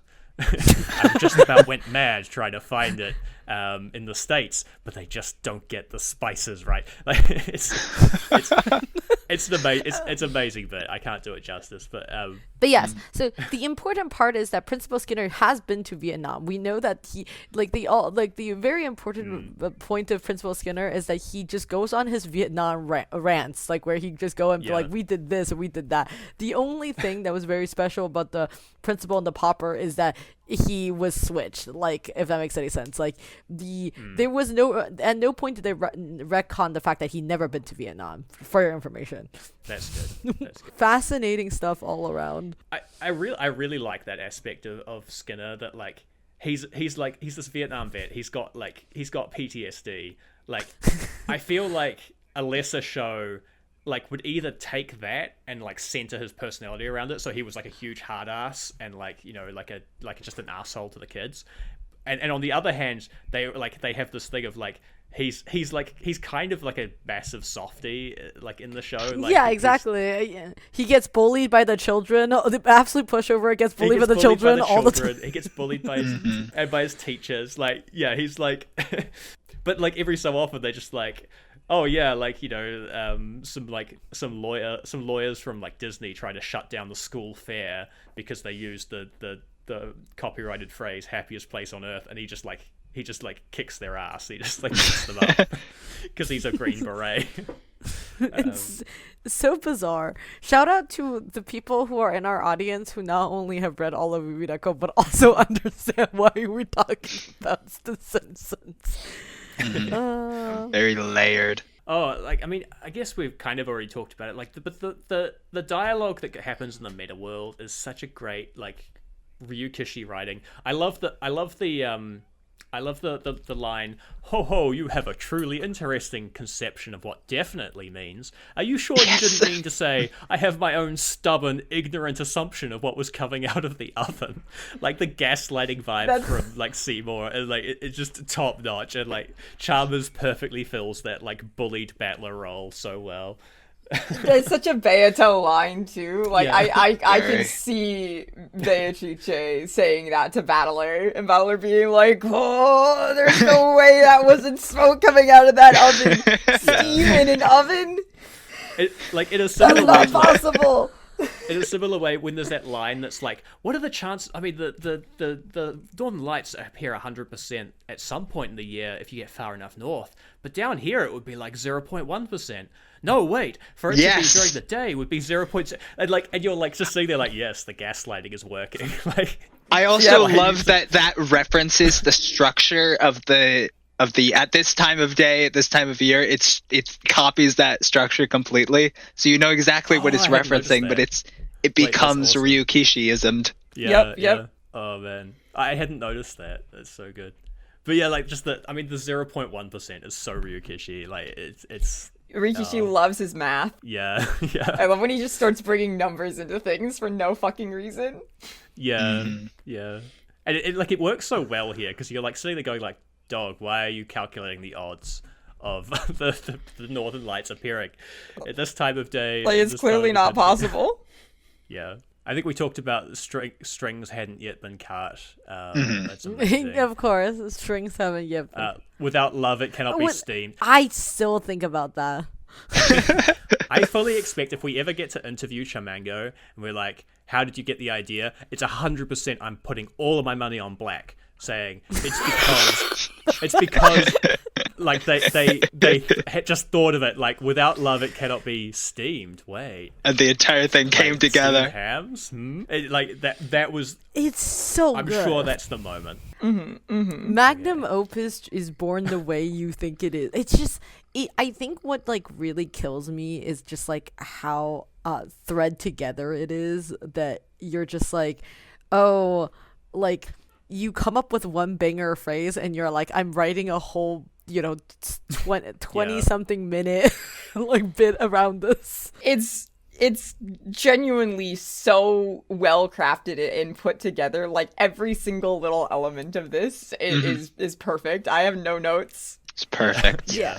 And also like the fact, I don't know if your notes was going to talk about this or Fly, but I love the fact that in the secret tea party section where Angie and Amakusa are sitting in the car and they're talking about this, Amakusa is playing the music that's it's the burping sound. It's the Beatles parody episode where they like parody Beatles, and they have it's the burping soundtrack that was made because they're entering their Yoko Ono, Yoko or era, and it's just like a long like burping video, like burping music video or something, and then it's just that's the thing that's playing. Like that's why she's like turn that shit off. It's just like it's such a random like Simpson reference, and I'm like, all of this feels so in character of like what Angie and like Mama Kuzu would say. Crazy stuff. Isn't it based on like the Beatles had? I don't know the Beatles so well, but didn't they have like a song? I think it was called Revolution Number 9, which is literally just someone going like number 9, number 9, no 9, number 9, like, something like that, or that was a part of the song. Like it was very experimental, and like I feel like that's what the Simpsons were referencing. A number 9 of Revolution is oh god. Yeah, it's the Yoko Ono just like doing an like a performance where she just like says that. It has a lot of sound effects. They do just do a number 9 reference as well. These are such specific random like Simpson references. That's actually what I think is really lovely about this. It's that like this person really went out of their way to like go for like the first 10 seasons of Simpsons, and also the first 10 seasons of Simpsons that like, or 9 seasons of Simpsons that Angie had the ability to watch because she lives in 1990. Yeah. The next thing I wanted to talk about was like we already mentioned like the ties between like EP6 and this, where it's like, can I see it? No. Can I open the closet? No. But I also really like how the narration dialogue from Chalmers' point of view is like glazing the shit out of like out of Principal Skinner, like kind of like, so like I'm talking about like there was an excessive amount of those same dark clouds coming from the house, so I figured he must be having steamed hams for dinner too. It was only natural that someone who steams such good hams would want to eat them for every meal. And like it feels like a nod to like the kind of like authorship theory where it's just like, yeah, like Skinner wrote this, like Skinner wrote this fan fiction. Chalmers doesn't believe it, but he doesn't understand how it actually works. But like he's just using Chalmers' voice to glaze himself, and I love it. I don't know. I guess I put that down as a Rikishiism. It is a very Rikishi thing to do, and he's so funny that way. It is. This was one from like a comment in the YouTube video that I still remember, because I actually played the game to prepare for this, but I still remember the comment from when I first saw this. But that Principal Skinner and Seymour are credited separately at the end when it like puts all the names of the characters up. I like that. It's like a Rikishiism. Yeah, just like Ava. the inanimate carbon rod that we sort of talked about earlier, like that's obviously was the employee of the month, right?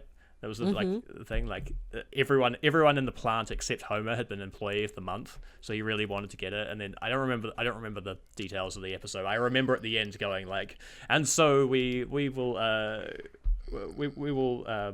choose this month's employee of the month, this inanimate carbon rod, like instead of Homer, like Instead of Homer, exactly. Yeah, the carbon witch. Oh yeah, you didn't mention this, but Anjay's armband, instead of having the Ushiramiya one-winged eagle, it has the Stonecutters logo on it. Did you notice that? Yes, I did. I did, yeah. I love that one. Okay, that's everything I've got, I think. Was there anything else that you caught, Simpsons or Ryukishi mushroom? No, but honestly speaking, shout out to anybody else who is like who wants to tell us more, because the weird attention to detail that they went through on making this is incredible stuff. And yeah, and it's actually really funny because Lurf, I think about the Steam Hand so much because I think to myself, like, this is not something I can simply show it to most people, mostly because I think it's actually very spoilery for Umineko for a lot of reasons, between like how like the actual like by understanding the joke of Steam Hands is to actually explain a whole joke about how the Umineko structure is. Like, if you understand how Steam Hand works, which if you're a fan of The Simpsons, you have watched a majority of Simpsons episode, or you at least know of the controversy of the Principal of the Popper episode, and have seen the Aurora Borealis clip, you can just figure out all of Umineko, because it perfectly lays out every single trick that Umineko uses to get you off the trail. From the theories that seem reasonable if you don't know what's going on, but are entirely inane and like completely irrelevant to what's actually going on if you actually know what's going on behind the scenes, to the fantasy characters that are there to obfuscate like actual events that are happening, or weapons being used, or tools being used, or people in general, to the meta world and the way that red truths are used, and how you can say the truth but still be lying. To just like every single little fucking bit just perfectly explains exactly how Umineko works. So if someone sees this early on, they're going to figure out all of Umineko, because they're going to be like, oh, it's like steamed hams. I don't know if that's entirely true. I think it's like Umineko, like as early as like EP3, right? Like EP3 was Ryukishi being like, oh, it's like steamed hams. But like the thing is, you don't realize to the extent, right? Because you're still in Battler's shoes, and a lot of people will still stick in Battler's shoes there. Whereas like steamed hams like just like perfectly lays it out to you of like, yes, it is fantasy, and this is exactly how it would look behind the hood. If you just watch the actual Aurora Borealis Simpsons clip, like, you know exactly what happened, and then you watch the steamed hams, and you can just like, you know, like it's just so fucking obvious. And I think the second you realize that, and you realize, oh, especially the bit about the red truths, of like obfuscating the truth through omission or clever wordplay, the second you notice that, like it's kind of over for Beato, because she's gonna be saying things like, there's no more than 18 people on this island. You're gonna be like, why'd you say no more? Is it because there's less? Yeah, I mean, right? I don't know that I agree that it would be game over for Umineko. I think you'd be more. It would just. I think it would make it. It way would train easier. the instincts that EP3 is trying to like nail into you, which is like, you know, you need to decide which things are real and can be trusted and which things aren't, but still understand why the things that aren't being real are being shown to you. Which is, you know, like I think Steamed Hams really shows that really well. But it's not going to help you necessarily solve the EP3 chain murder closed room. No, but I think it'll get you thinking ahead of where Ryukishi expects you to be thinking, if that makes sense. Because Yeah. Battler is a very good show of where Ryukishi expects the reader to be, because Ryukishi is very, very good at predicting where the reader is. And I think it would throw off the flow of Umineko if the thinker, like the reader is ahead of Battler in terms of figuring out the logic of Umineko. Is being an incredibly like smart and intuitive reader a debuff when it comes to enjoying Umineko? I'm not sure. Yeah. Well, no. But I'm saying, like, this is like a cheat code to get further ahead. Yeah. Like, if you're just naturally like that, yeah. But like, if you're not, and you're like right where Battler is, and then Steam Toe Hams like opens your brain and you see into the fourth dimension, then I feel like it's a little bit like experience ruining. Yeah. Well, maybe not ruining, but like it'll definitely affect your experience. Yeah. I feel Bit like of a spoiler. I feel like Umineko question arcs, steamed hams, Umineko answer arcs, steamed hams again, Umineko 2 is a good reading. Like, I feel like that. I feel like if you do that, you just like then you won't be spoiled on like the existence of like it's not really a spoiler, but you know, like we talked about in the spoiler episode, like seeing Anjay and seeing Utsuki before they appear in EP 3 and 4, like that might be annoying for people. So like if you've read up to EP 4, you're ready for steamed hams, I reckon. I'd say like the very like latest I would put steamed hams itself maybe episode 5 or 6, because I just feel like there's still a few more tricks up Umineko's sleeve. But genuinely I think like after question arcs you should be good, but you can't check out the tea party until after you finish Umineko. No, I think the tea party's fair. The tea party's fine. I guess so. I guess because I'm thinking it's like post Angie, like post Umineko, yeah. Maybe post, yeah. Because in episode 4 you think Angie dies. Oh, true, actually. So if she's at the end of her journey after the investigation, you're like, why is she alive? That's true, Yeah. actually, yeah. That's a good point. So, yeah, I mean, that's I guess like that's a why it weird, was excluded from the YouTube video. Yeah, I think you can still Oh. find it on Yeah, maybe. YouTube, because they clearly like went to go play it and recorded it. Yeah. Mm. Yeah, that's It is true, very actually, yeah. fun. But yeah, I do think we have recorded a good amount. And do we want to have any more thoughts before we end the episode? I think I'm good. Okay. I'm all hammed out. All hammed out. All hammed out. We went ham on this episode. Yeah. We really did. Yeah. All steam. So no much so breaks or my something. brain is steaming, yeah. Horrible. But Yeah, I'm fried. Thank you so much to listen to another episode of When We Fry Podcast. We really, really enjoy having you here. And this is another year, and we're actually going to really, and hopefully if we all get our shit together, we can record even more episodes this year and we have a lot of very exciting things in the horizon. And so yeah, thank you so much for listening. Everybody wave goodbye to the camera. Kaki. Bye. Bye.